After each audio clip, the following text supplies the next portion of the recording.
The Hells Angels, Chocolate George. Chocolate George was a member of the Hells Angels in 1967. The Hells Angels became intertwined with the Haight Ashbury District when they moved their headquarters from Folsom Street in south of Market to 715 Ashbury Street in 1967, which at the time was the current home of two Hells Angels members. One of those members was George Hendricks, who was also known in the community as Chocolate George. He was given this name because he was never seen without his ever-present bottle of chocolate milk that some remarked was a substitute for water. He was very popular among the Haight Street crowd and in the neighborhood. George could often be seen riding wearing a Russian Cossack hat, which easily set him apart from the other Haight Street Angels. In the Haight Ashbury District in the 1960s, there was considerable opposition to police, specifically in regard to policing the Haight Ashbury. One such incident involving Chocolate George nearly caused a riot. The Diggers were a community activist theater group serving humanitarian needs in the Haight Ashbury in 1967. They had support for their mission from the Hells Angels, who would often help out in various ways and at various events. With the idea of promoting dramatic, spectacular theater on the street, which the Diggers were famous for, they had Chocolate George ride down Haight Street with Digger member Phyllis Wilner standing on the back of Chocolate George's bike in a beautiful flowing white gown. This marvelous attempt at theater didn't go over so well with the police, and Chocolate George was arrested, along with his best friend and fellow angel Harry Henry Codd, who tried to intervene. This led to a march down to the Park Street station for the release of the two Angels members. The hippies surrounded the station. They passed out candles and began singing Silent Night, which seemed to diffuse any potential in the situation. The police kept the two Hells Angels overnight, releasing them in the morning. Tragically, in late August of 1967, Chocolate George was making a turn off Haight Street on his Harley and swerved to avoid a cat while catching the bumper of the car in front of him. He was thrown from his bike and taken to St. Mary's Hospital, where he died later of his injuries. The Love Pageant Rally. In 1967, the police in the Haight were constantly on the beat. This was largely due to a growing mistrust between the long-haireds and the straights, as in no-drugs conservative police officers. Mostly the excuse for their presence was due to the rampant illegal drug use.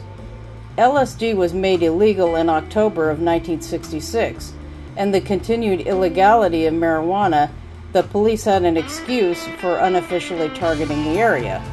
One such day in front of 1090 Page Street, a glass Coke bottle hit the sidewalk beside a passing policeman who was walking the beat. By 2 a.m. that morning, the police had come back and brought their friends, doing a bust for illegal drugs and hitting their mark with a super stash being found in one of the upstairs closets.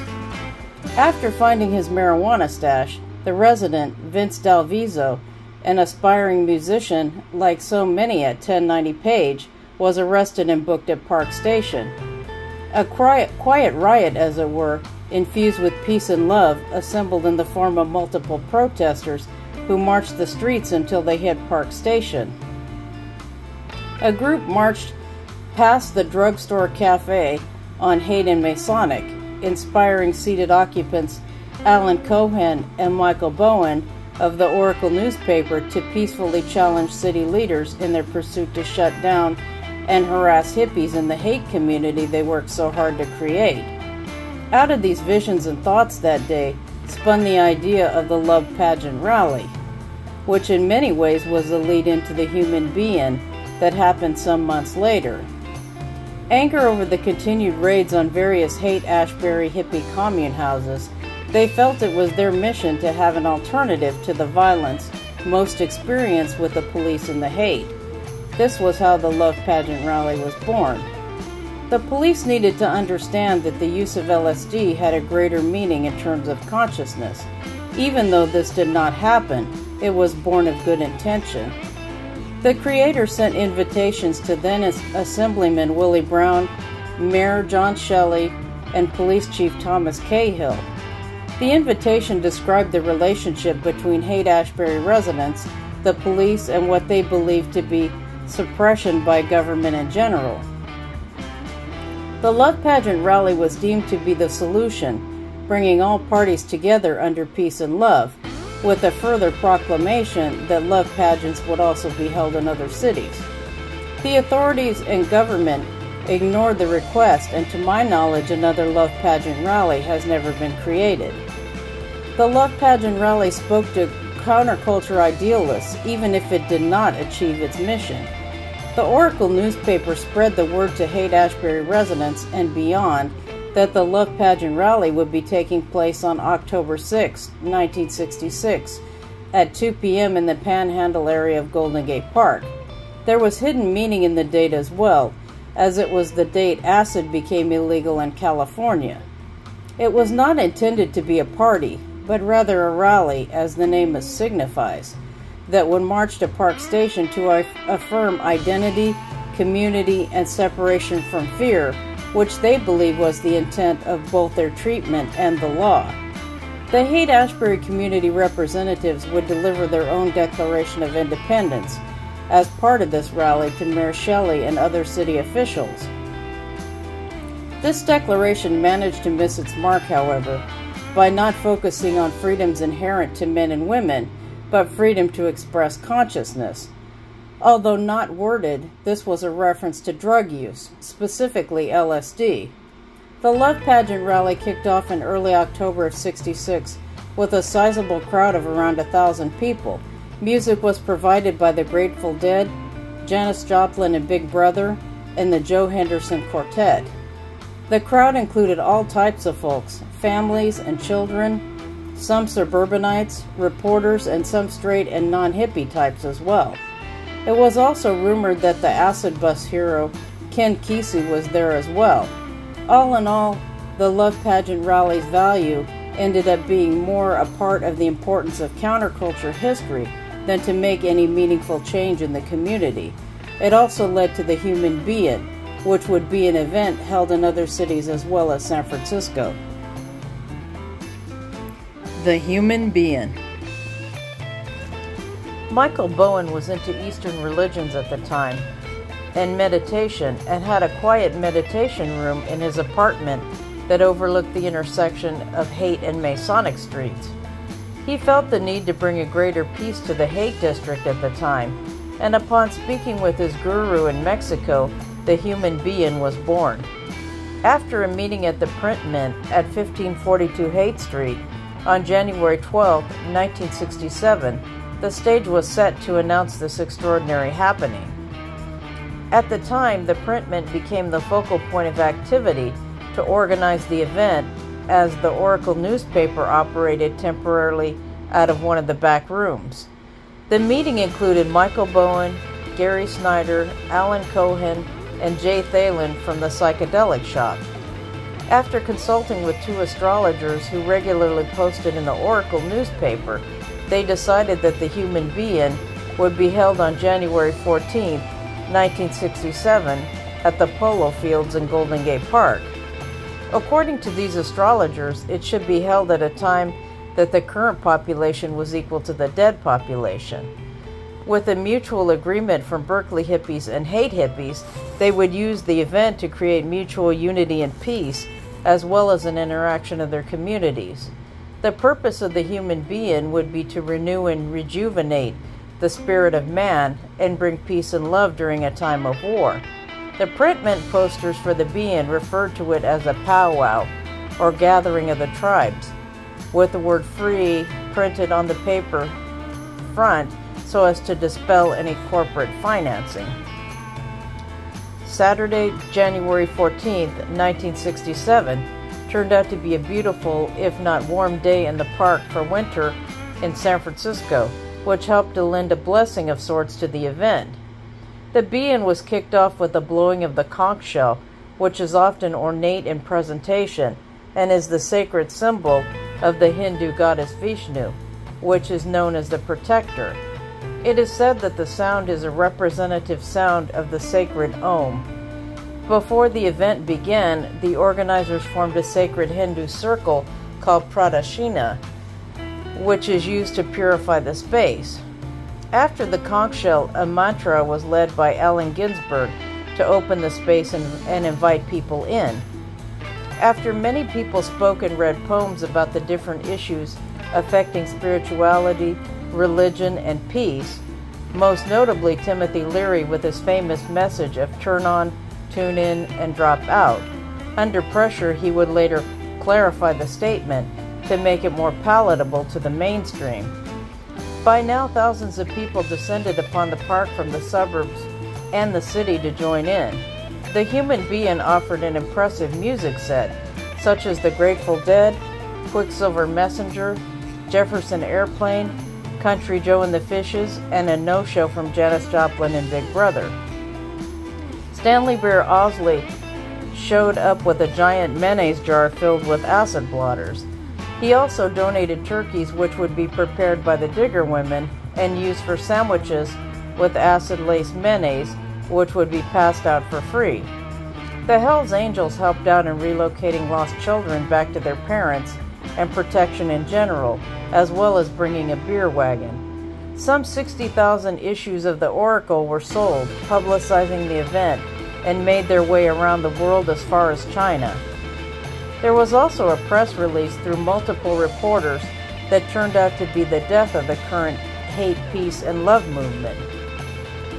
The media by the dozens descended upon Haight, trying to capture the story of the counterculture movement and telecast it all across the United States and to some degree around the world. It is estimated that between 20,000 and 25,000 people attended the Human Being in Golden Gate Park. Remarkably, these same people also cleaned the park back to spotlessness after the event. The Invisible Circus. The Diggers were an anarchist street theater group formed from the San Francisco mime troupe members. Known for their prankster nature, they were devoted to the art and theater of drama, which they readily brought with them into the Haight Street community, as well as their capacity to bring about change through serving humanitarian needs of the community, which were great at that time. The Artist Liberation Front was a Bay Area artists organization that was involved in political issues in 1967. One of their goals was to expose government incompetence and corruption. They would stage artistic and cultural activities to bring awareness to these issues. For a time in 1967, their goals would be aligned with the Diggers, who had set themselves up as the humanitarian caregivers in the Haight, but also remained dedicated to street theater art, to expose the ills of a corrupt and imperfect society of 1967 Haight Ashbury. The Invisible Circus was born out of a distaste for corporate and suburban intrusion into Haight Street events, which is how the Diggers viewed the 1967 Human Being. During this time, the Diggers had secured office space in the bottom of Glide Memorial Church in the Tenderloin, a church that was sympathetic to their humanitarian goals.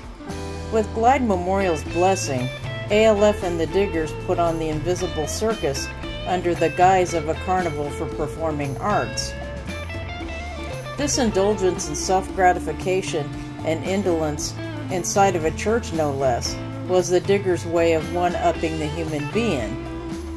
It was in contrast to what they considered wannabe suburban hippies, gazing into a lifestyle that temporarily transported them to hip status, and afterward returning to their normal suburban lives of convenience and conservatism. They attempted to create a real hippie version of the Human Being. The Diggers desired to express true freedom in an event where people could let it all hang out in terms of their expression, both good and bad. Thus, the Invisible Circus was born. At the time, Glide Memorial was very receptive to helping both organizations by donating space for events that after the Invisible Circus would seem mild in comparison. Given the propensity of the Diggers' prankish nature and the expressive sexuality present at the time, this event turned out to be a wild ego free-for-all. After pressing and distributing a gluttonous handbill that had a blue dove flanked by two voracious monsters, one on each side, they made the event known to the public. The event turned out to be a hedonist free-for-all with ritualistic undertones. The use of the word circus may also have been symbolic slander on our roles in society as well, especially with regard to conservative tax-paying middle America. The event happened on Friday, February 24th, 1967. The event as a whole was set up to be a rite of passage of sorts, with each layer building upon the former. The entry was filled with shredded plastic up to people's knees, while music and lights blared. The second entry room was a low ceiling room where hands groped people from all directions with sweat-hot heat and continued loud music. The basement of Glide was transformed to various themed rooms. Each room was a scene where people could act out their deepest desires and most sacred fantasies. The cafeteria was made over to be a relaxation area where LSD-laced Kool-Aid was served. This offbeat event drew somewhere in the neighborhood of 10,000 people to Glide Memorial over the 3 days it was hosted. It also drew the ire of Glide, who apparently did not realize the hedonistic nature of the event. The Grateful Dead drug bust. It is no surprise that marijuana was an issue in 1967 Haight, at least to the police. They followed it because it was illegal, and the Haight Ashbury enjoyed it for a different set of reasons. The police in the Haight were quite intolerant in those days, even stating that there was a bust on every corner of either marijuana or LSD every few days. One that got some publicity, however, was the narcotics, meaning marijuana bust at the Grateful Dead house at 710 Ashbury Street in 1967. A little after 3:30 in the afternoon on October 2nd, 1967, the cops kicked in the door without a warrant, and after being denied entry, accosted everyone inside and searched the building. Their search turned up 2 pounds of marijuana and 1 pound of hash. 11 people were taken into custody, including band members Ron Pigpen McKernan, Bob Weir, and managers Rock Scully and Danny Rifkin, who had come up from the street to the porch upon seeing the commotion, and their equipment manager Bob Matthews. The other bandmates were not home at the time, but Phil Lesch's girlfriend was also taken along with the group. The bust included other individuals who were crashing at the Dead house for one reason or another, and this included a 13-year-old girl that was most likely a runaway. At the time, HALO, or Haight Ashbury Legal Organization, headed by Mike Stepanian, were running their office out of the Dead house. During the bust, files were taken from both the Dead and HALO, as well as money and phone books. After 6 hours in jail, all 11 were released, with a hearing set for the next day. Rock Scully held a press conference in the Dead's living room, where Danny Rifkin extolled on the abuse of marijuana and its use under the current judicial system. Suspiciously, a bowl of whipped cream on the table accompanied the meeting. The whipped cream was for the first reporter asking about Rifkin's long hair. The question about the hair was asked, but the victim was spared through an act of generosity, if not pity. After the press conference, non-laced cookies and cake were served. Only Rolling Stone hung out afterward to take pictures of the Dead band members, especially Pigpen with his massive rifle collection. Everyone pleaded guilty to misdemeanors and paid a fine, with the band members not charged being the ones not present.